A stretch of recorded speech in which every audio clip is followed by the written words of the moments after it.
Book Club! Hey, Dan from One Man Book Club here. Those of you who have watched my channel for a little while, hopefully you're enjoying my book shirts. I just want to do a quick PSA before I got into the review that my book shirts are now available for you to purchase.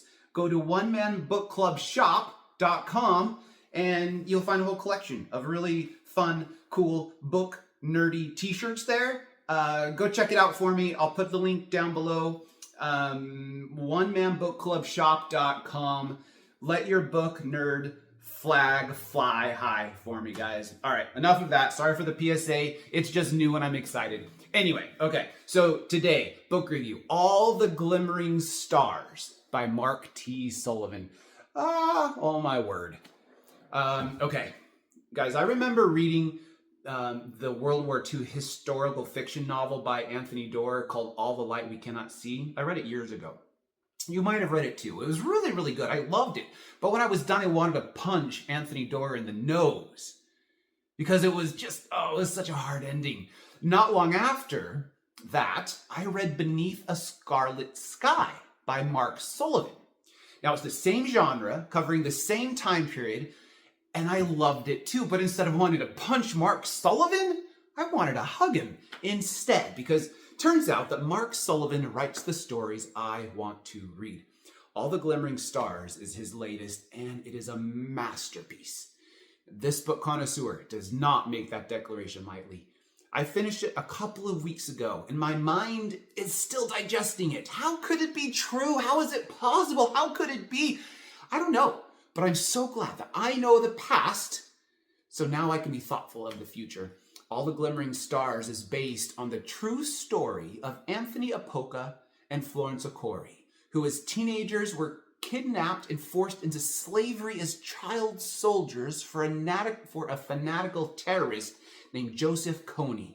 He was a self-proclaimed voice of the gods and the leader of the brutal Lord's Resistance Army, LRA, in Uganda and Sudan and Congo in Africa.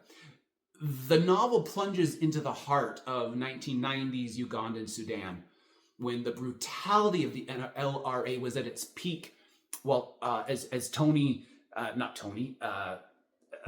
Joseph Kony forced his soldiers to wreak havoc and forcibly recruit additional children into its ranks. Now, Anthony and Florence were both bright and promising teenagers when the LRA shattered their lives and stole their futures when they were kidnapped at gunpoint from their homes and their families. Their journey is harrowing. There were moments in this book I literally gasped out loud, and I felt my emotions spilling out, and I had to stop reading and wait for my heart to slow down.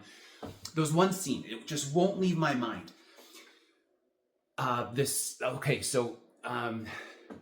A pregnant young teenager. She's already the mother of a toddler, and she's crossing a raging river in the middle of the night, frantically trying to keep her and her little baby's head above the water, in the middle of an hours-long battle. We're talking like bullets flying all around, hiding behind trees, and the bullets are hitting the back of the tree. She did all of these things while she was in actual labor.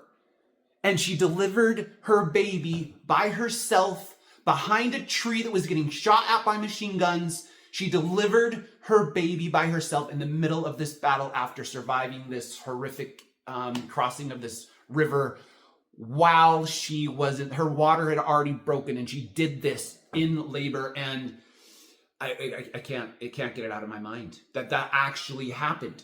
It's so much more. And while the story of what happened is horrific, we also get to witness the resilience, the courage, the unwavering determination to survive in the face of unimaginable horrors.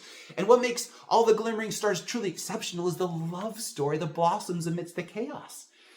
In the darkest night, Anthony and Florence find a connection that blossoms into love that shines bright. This love is what ultimately leads them out of the LRA at enormous risk. Now, when you read the book, which you really need to, be certain that you read the story at the end of how this book came to be. Mark Sullivan does this. He describes what the steps that led up to him discovering this story and deciding to make it a novel. So read the story of how it came to be. It's incredible.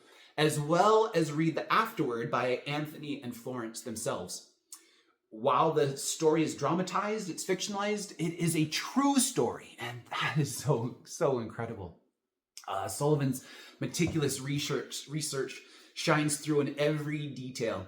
He brings the landscape of Central Africa to life, immersing us in the sights and sounds and smells of these troubled nations in a troubling time. The characters are as detailed as the landscape, and the hopes and fears of the fathers and mothers and children and the teenagers, all deeply relatable, making their struggles all the more poignant. This book is heavy. It might be the heaviest I've ever read, honestly.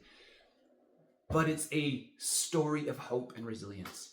And Anthony and Florence's journey is an inspiration, reminding us that even in the face of unimaginable adversity, we can endure, we can forgive, we can find peace, we can even find joy.